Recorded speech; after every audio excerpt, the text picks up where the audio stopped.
오늘 우리가 함께 볼 하나님의 말씀은 마태복음 10장입니다. 마태복음 10장 34절부터 36절까지 말씀입니다. 마태복음 10장 34절부터 36절 제가 봉독하겠습니다. 내가 세상에 화평을 주러 온 줄로 생각하지 말라. 화평이 아니요 검을 주러 왔노라. 내가 온 것은 사람이 그 아버지와 딸이 어머니와 며느리가 시어머니와 불화하게 하려 함이니 사람의 원수가 자기 집안 식구리라. 아멘. 믿지 않는 사람들이 생각하는 교회다운 교회의 모습은 어떤 것일까요? 아마도 좋은 이웃, 착한 사람들의 모임이라고 생각할 것입니다. 좋은 사람들이 많이 모여 있는 곳이 교회여야 한다, 이런 기대감을 가지고 있겠죠. 그래서 어려운 사람을 돕거나 소외된 이웃에게 찾아가서 봉사를 많이 하는 교회를 보면 칭찬을 합니다. 하지만 그 교회가 전도를 시작하거나 선교를 하러 나아가면 이해할 수 없다고 하면서 비난하기도 합니다. 착하고 좋은 것을 기대하는 사람에게 화평을 주러 온 것이 아니라 검을 주러 왔다는 예수님의 이 말씀은 조금 불편한 말씀일 수가 있습니다. 게다가 싸움을 붙이러 왔다는 이 말씀을 통하여 이 싸움의 정체를 보게 되는데, 이 정체를 보게 되면 더 심각한 측면이 있죠. 아버지와 아들이 싸우고 어머니와 딸이 싸우며 며느리와 시어머니가 싸우는 그런 싸움을 붙이러 왔다고 말씀하시는 것입니다. 이렇게 가장 가까워야 할 가족들이 싸우고만 있는 것을 보면 우리는 그 집안을 콩가루 집안이라고 합니다. 예수님이 우리 집을 콩가루로 만들기 위해 오셨다라는 말씀으로도 들릴 수 있는데 그렇지는 않겠죠. 아무래도 다른 면이 있는 것이 분명합니다. 가정이라는 것은 시대를 불문하고 우리의 가장 소중한 보금자리이기 때문에 화목하고 평안한 것이 좋습니다. 자, 그렇다면 가족들끼리 평안을 유지하려면 어떻게 되어야 할까요? 다르게 말해서 가족끼리 불화가 일어나면 무엇 때문에 불화가 일어나는 것일까요? 서로 같은 생각, 같은 의견을 가지고 있어야 합니다. 같은 생각을 가지고 있으면 가족끼리 화목하게 지낼 수 있지만 서로 다른 생각, 다른 주장을 하게 되면 가족이라도 갈등하고 다투게 된다라는 것이죠.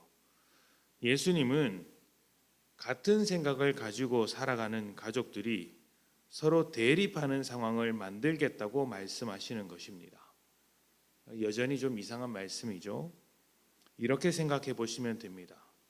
가족들이 하나같이 같은 생각을 가지고 평안하게 살아갑니다. 그런데 그 생각이라는 것이 남의 물건을 훔치는 생각이라면 어떻겠습니까? 옆집을 험담하고 문제를 일으키는 일에 모두 같은 생각이라면 여러분은 어떻게 생각하시겠습니까? 그 가족끼리는 평안하겠죠. 모두가 똑같이 도둑질을 하자고 하니까, 험담을 하고 있으니까 그들 중에는 평안할 것입니다. 그런데 그것이 같은 생각이고 평안하면 더 큰 문제가 아닙니까? 누군가는 그것이 잘못되었다고 말하면서 멈추게 해야 할 텐데, 모두가 똑같이 평안한 생각으로 가득하 있으면 그것이 더 큰 문제죠. 어느 한 가족이 나서서 불화를 일으키더라도 생각을 바꾸게 해야 합니다. 이것은 잘못된 행동이다. 해서는 안 된다. 나는 이 일에 반대한다. 말을 해야죠. 평안은 깨어지겠지만 가족이 더 나은 가족이 될 수 있도록 이제 변화를 주는 것입니다. 가족은 사랑하되 가족들의 생각을 바꾸기 위해서 싸우는 것이죠. 예수님도 똑같은 입장에서 말씀하고 계십니다. 세상이 왜 이렇게 화평한지 아십니까? 모두 똑같은 죄인이라서 그렇습니다. 형편은 달라도 결국에는 자기 중심적인 삶을 살아가고 죄인된 형편에서 벗어나려고 하지 않습니다.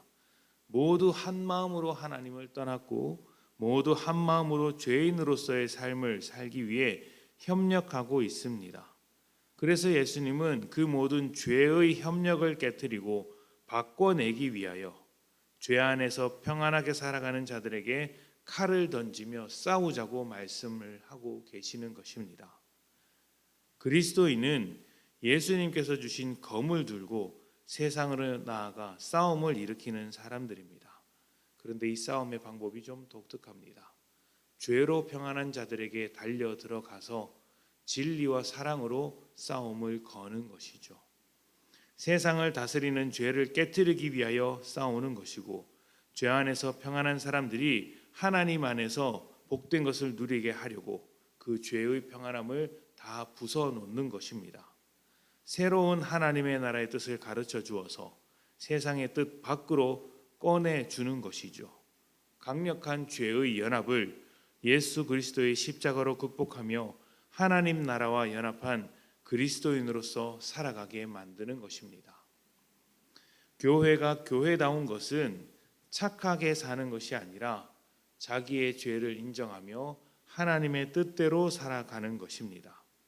그래서 세상이 보기에 우리가 착한 모습으로 살지 않을 수 있습니다. 세상이 요구하는 대로 고분고분하게 살아가지 않을 수도 있습니다.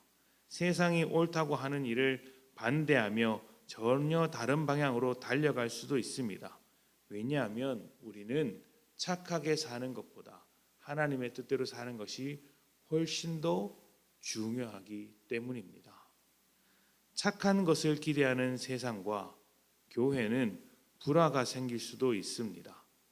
여러분, 착한 것이라는 것이 무엇이겠습니까? 남의 말을 잘 들어주면 착하다는 이야기를 듣지 않습니까?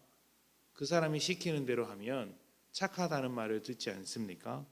그런데 우리는 남의 이야기를 잘 듣고 남이 시키는 대로 살아가는 사람들이 아니라 하나님의 말씀을 먼저 듣고 하나님의 뜻대로 움직여야 하는 사람들입니다.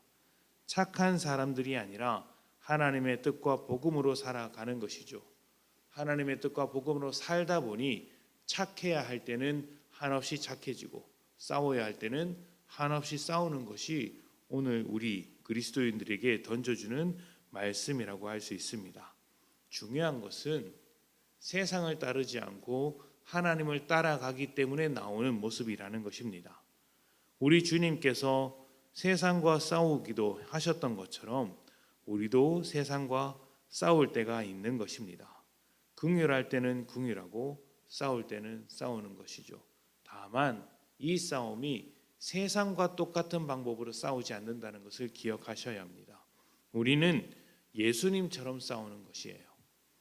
우리가 싸우는 무기는 그래서 예수님을 닮아 죄에 대항하는 승리하는 십자가로 싸우는 것이고 거짓을 드러내는 진리로 싸우는 것이며 세상이 갖지 못한 하나님의 그 놀라운 사랑으로 싸워내는 것입니다.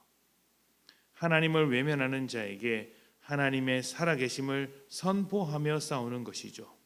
사단의 통치에 대하여 하나님의 통치로 싸워내는 것입니다. 오늘 우리가 살아가는 모든 곳에서 죄와 싸워 승리하시기를 축복합니다. 죄가 다스리는 곳에 복음의 검, 성령의 검을 던져 죄가 가지고 있는 평안함을 깨뜨리고 주님과 함께하여 더 평안한 삶을 살아가시기를 축복합니다. 함께 기도합시다.